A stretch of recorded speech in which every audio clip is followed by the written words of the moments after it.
Jari, président du CAPIS, le Cercle d'Amis des Petits Invalides Scolarisés.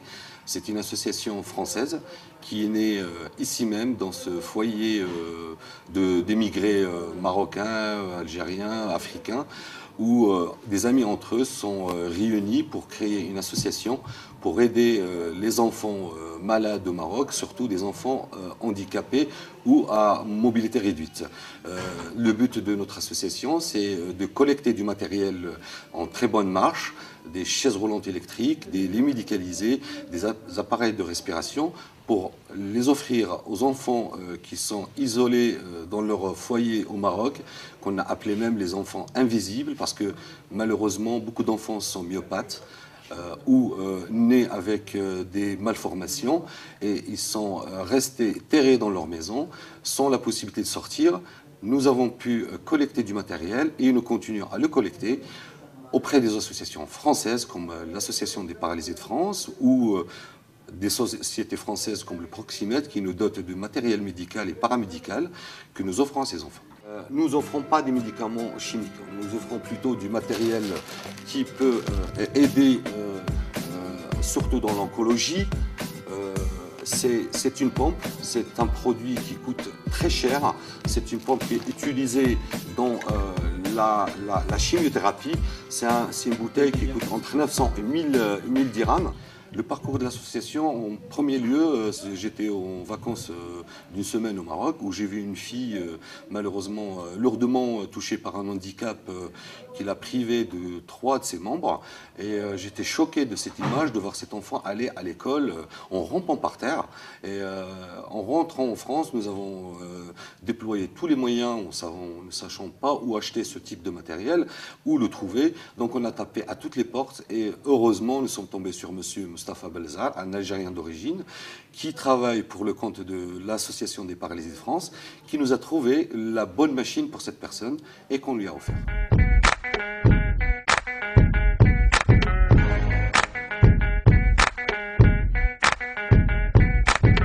Suivant les cas qui commencent à nous arriver, on a créé un premier bureau au Maroc où on a nommé M. Hafidi Hicham comme directeur général qui s'occupe du CAPIS sur place, qui représente notre cercle d'amis, qui bouge partout au Maroc. Il visite les gens qui ont des demandes, il fait un premier diagnostic, il contacte leurs médecins pour connaître vraiment leur handicap ou leur maladie et il nous fait un rapport.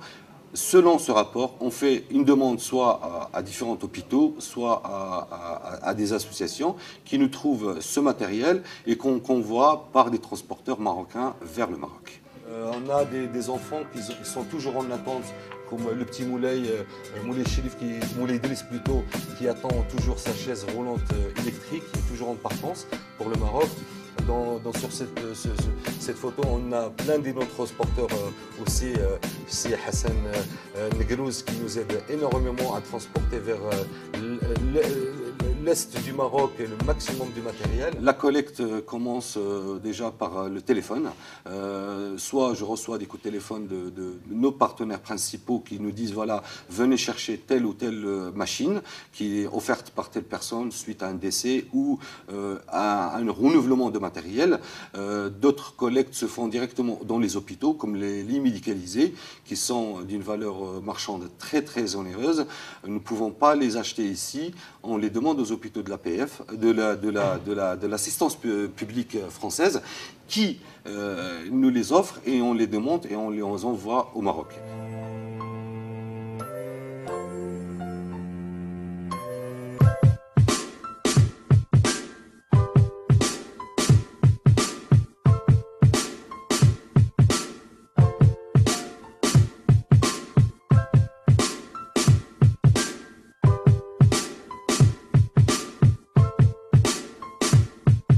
Le premier obstacle qu'on a d'ailleurs, c'est le transport. Le transport, on a un seul partenaire aujourd'hui. Malheureusement, on aimerait bien avoir d'autres personnes qui peuvent bouger à nos côtés pour nous ramener du matériel. Le problème le plus important, c'est les demandes qui nous sont faites par rapport à des collectes d'argent pour payer des opérations chirurgicales. C'est quelque chose que nous ne pouvons pas satisfaire. On l'a satisfait une fois, puis une deuxième fois. La première fois, c'était pour la petite Hiba qui a subi une lourde opération chirurgicale, qui a malheureusement eu le foie suite à une malformation génétique à l'extérieur de l'abdomen. Nous avons, en partenariat avec le professeur El Moussaoui, qui travaille à Ibn Sina, payé les frais médicaux pour lui permettre de vivre suite à cette malformation parce qu'il était en difficulté continuelle.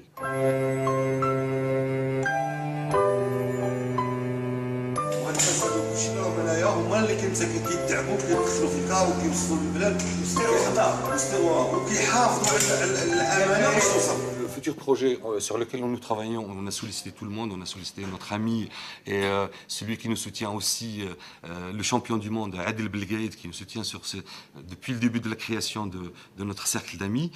Nous souhaitons participer et nous sommes en train d'élaborer une opération d'ophtalmologie avec une quinzaine de chirurgiens français qui vont partir dans l'Est marocain pour faire des opérations de cataracte pour des gens qui n'ont pas les moyens de s'offrir cette opération qui coûte jusqu'à 6 000 dirhams. Cette opération et tout le matériel qui va être convoyé va être fait par EMA. C'est une association, c'est Euro-Maroc Amitié, sous la direction de M. Herrou, qui va se déplacer au Maroc avec notre aide et notre assistance pour, sur place, opérer des enfants, plutôt des personnes âgées avec des difficultés d'ophtalmologie.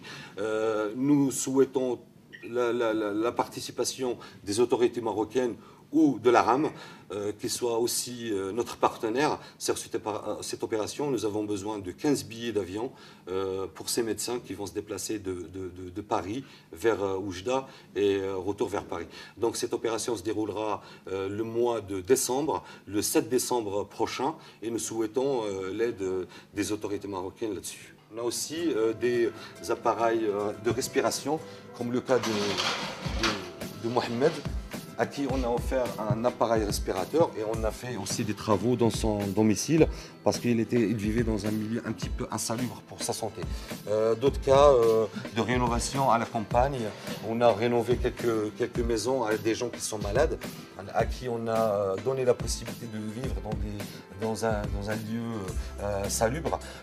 D'autres cas de collecte, par exemple ici, de matériel, distribution de matériel paramédical. La double culture, ça m'apporte beaucoup. Le fait de me sentir chez moi, marocain, tant que français et marocain aussi, français tant que marocain, je me sens avec ma religion, comme tous mes concitoyens ici, ceux qui sont de confession musulmane. Nous fêtons l'Eid comme on vient de le faire tous ensemble. Nous fêtons Ramadan, nous le faisons tous ensemble. C'est des moments très solennels. On vit tous en communauté entre nous et on partage cela avec nos amis français.